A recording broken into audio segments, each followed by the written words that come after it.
skandal perselingkuhan Julia Prastini alias Jule kembali menyeret korban baru. Seorang pemilik brand fashion wanita yang diketahui menggunakan akun @aditayulia menyampaikan surat terbuka berisi keluh kesah dan permintaan agar Jule segera menghapus postingan lama yang masih menandai akun brandnya.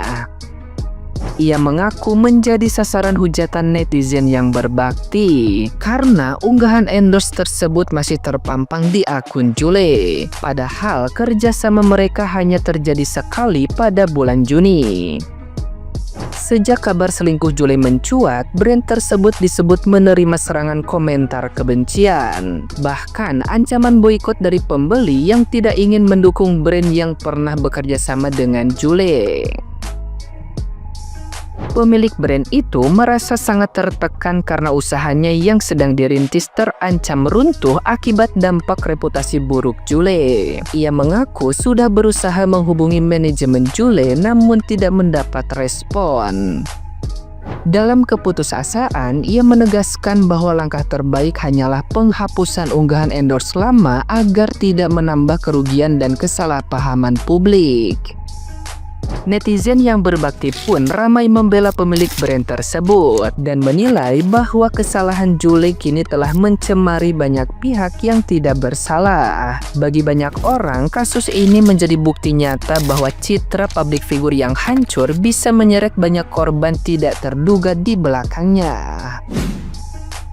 Surat terbuka buat Julia Prastini atau Jule atau manajemennya. Aku minta tolong banget buat take down postingan endorse yang nge-tag IG Bayi Choco. Karena jujur aku udah gak kuat banget dapat hujatan sejak awal berita itu beredar sampai sekarang ini. Jadi buat temen-temen yang belum tahu, Bayi Choco itu tuh pernah endorse Julia di bulan Juni. Dan setelah itu tuh kita nggak ada kerjasama dalam bentuk apapun. Pure endorse-nya tuh cuma sekali waktu itu aja. Tapi karena di IG Julia masih ada postingan dan nge-tag IG Bayi Choco, orang-orang yang pada benci sama kelakuan Julia pada komen dan hujat di IG Bayi Choco. Jujur itu tuh bikin aku ngedown banget sampai aku nggak berani baca komen di IG Bayi Choco. Sempet juga aku kepikiran buat tutup komen, tapi aku mikir ini tuh bukan kesalahan dari aku gitu loh. Jadi menurutku tutup komen itu tuh bukan solusi yang bisa menyelesaikan masalah. Kita itu UMKM yang masih merintis banget, banyak banget pekerja yang harus aku tanggung buat makan sehari-hari. Kalau beneran sampai brandku diboikot dan orderanku drop, terus siapa yang mau tanggung jawab? Aku itu bangun Bayi Choco mulai dari jualan kecil-kecilan, terus modalnya aku puterin terus sampai jadi kayak sekarang ini. Wajar dong kalau aku marah karena kena imbas kelakuan dari Jule. Pokoknya inti dari video ini cuma satu, aku minta take down postingannya karena aku udah hubungin pihak Jule dan gak ada respon sama sekali. Dan buat teman-teman semua, maaf banget kalau postingan ini lewat di FYP kalian dan ngasih energi negatif, tapi sumpah aku bener-bener udah capek banget. Nah, gimana nih menurut netizen yang terhormat? Silahkan berkomentar ya. Gue cukup setuju sama brand-brand yang berani mengambil langkah untuk tidak memperpanjang kontrak kerjasamanya dengan talent-talentnya mereka yang mereka rasa sudah tidak satu visi misi lagi sama mereka. Sudah tidak satu visi misi lagi tuh, talentnya ini problematik, talentnya ini yang tadinya public figure jadi public enemy.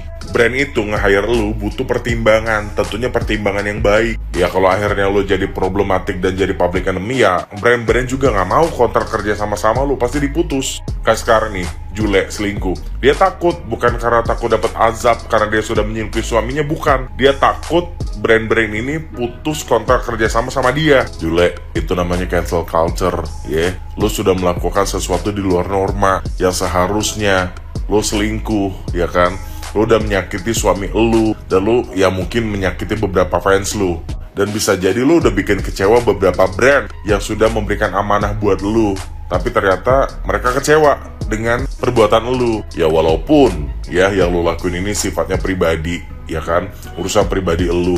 Tapi kan urusan pribadi lu sekarang sudah jadi konsumsi publik. Dan dikit banyak ini juga berdampak terhadap brand-brand yang hire lu sebagai talentnya. Lo ingat, brand ini punya nama baik ya. Dan gak mungkin brand ini kerjasama sama talent-talent yang nama baiknya sudah gak ada. Brand ini punya harga diri. Tuh, petir aja marah sama kelakuan lu, Jule. Oke, balik lagi. Brand itu juga punya harga diri. Gak mungkin dia nge-hire talent yang gak ada harga dirinya. Paham sampai sini ya? Kali ini gue setuju banget kalau MK Skincare ya, Maharani Kemala memilih brand ambasadornya itu opa-opa Korea yang punya anak 3 ya, Daejeon. Namanya bener gak tuh Daejeon ya, pokoknya kayak gitu. Sekarang yang lagi kesandung masalah dengan Jule ya, itu lebih tepat kayaknya, apalagi kan dia dari Korea. Produk Korea itu kan skincare-nya terkenal bagus-bagus. Jadi kali ini Maharani tepat kalau memilih dia. Siapa yang setuju? Tulis kolom komentar daripada yang kemarin. Salah. Ya pokoknya kayak gitu aja deh. Pokoknya yang dipilih Daejeon ya, opa-opa Korea. Maharani Kemala ya, MK Skincare, tepat pilihannya. Mama, tulis kolom komentar, oke?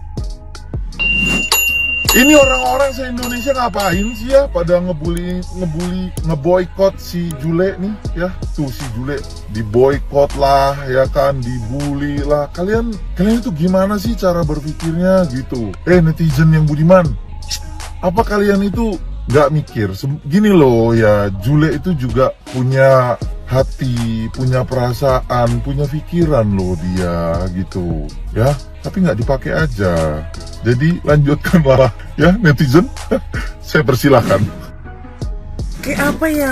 Aduh, gue mau bener deh. Kayak la ilaha illallah Julia Prastini. Gue mau bener banget. Masalahnya kayak itu kan katanya isu-isunya nih ya, rumor-rumornya katanya dari 2023, berarti waktu dia seminar ke pondok gua udah selingkuh dong anjing. Apa ya, kayak dia nggak mikirin apa perasaan anaknya gitu. Tau gak sih, di sela-sela kayak gini aja Daejeon tuh masih mikirin apa coba perasaan anaknya anjing. Nih gua kasih lubang hidung gua nih, kayak Daejeon juga pasti mau maafin berat, nggak dimaafin kasihan anak-anak. Kok kalau anak-anaknya mama mana mau jawab apa sih Daejeon? Lu bener ya Julia Prastini, gua mau bener banget sama lu, nggak bisa thinking gua. Udah deh, gua nih hujan-hujan begini nih Julia Prastini demi beginian doang nih. Tau gak sih, dari sekian banyak masalah ini doang nih yang muter-muter di otak gua lagi nugas nih ya Julia Prastini. Tuh gua baru balik dari kampus, gua bener banget, kayak bener dah gua Maya. Udah deh, kata gua juga ya, bener.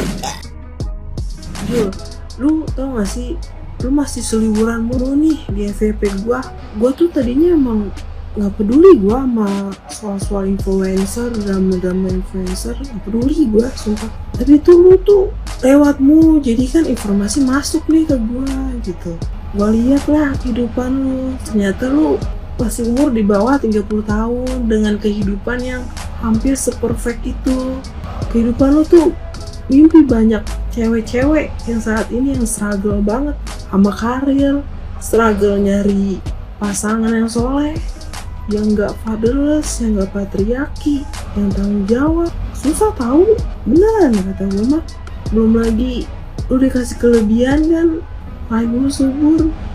Bro, lu mikir gak sih coy apa yang lu lakuin sekarang? Gue sebagai tante-tante 30-an awal yang single, yang gak ada karir, gue bukannya iri dengki ya, cuman kayak kenapa gak lu manfaatkan privilege lu semua, rezeki yang lu dapetin semua dari Allah, lu lanjutin hidupan lu yang bener.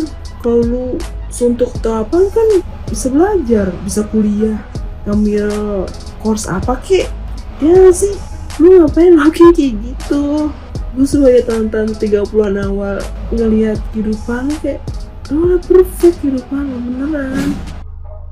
Respect untuk saudara Daejeon yang dia itu tetap semangat mendidik anak-anaknya tumbuh walaupun dia sedang jatuh sejatuh-jatuhnya karena ditinggal oleh istrinya, ditinggal selingkuh ya. Dan gue di sini nggak pengen ngebahas kelakuan Jule, tapi gue ngebahas kenapa hal itu bisa terjadi atau kebanyakan perempuan yang udah menjadi istri atau ibu rumah tangga itu selingkuh atau berkhianat terhadap suaminya. Nah teman-teman, mungkin ada satu faktor selain faktor yang lain ya, yaitu ngaji. Karena mindset dan pola sikap orang yang udah ngaji dan belum ngaji itu berbeda. Mindset orang yang udah ngaji nih, dia tahu kalau selingkuh itu dosa yang amat besar, dan kalau selingkuhnya itu dalam bentuk zina, itu konsekuensi di dunia adalah dirajam hingga mati. Dan itu menjadi mindset seseorang. Ngeri banget tuh, pokoknya ngeri lah. Jadi turun ke pola sikap pun ngikut mindset. Nah, mindset orang yang belum ngaji nih mungkin gak percaya sama konsekuensi dan anggapan itu dosa besar dalam Islam. Ya mungkin seperti itu mindsetnya, sehingga pola sikapnya pun ya udah bodo amat, gas gue selingkuh gitulah. Jadi mindset antara orang yang udah ngaji dan belum ngaji itu memang berbeda teman-teman sekalian. Dan ya buat teman-teman cowok-cowok semua, jangan buru-buru pilih pasangan, seleksi sebaik mungkin karena itu menjadi teman hidup selamanya. Dan buat perempuan juga tetap semangat belajar.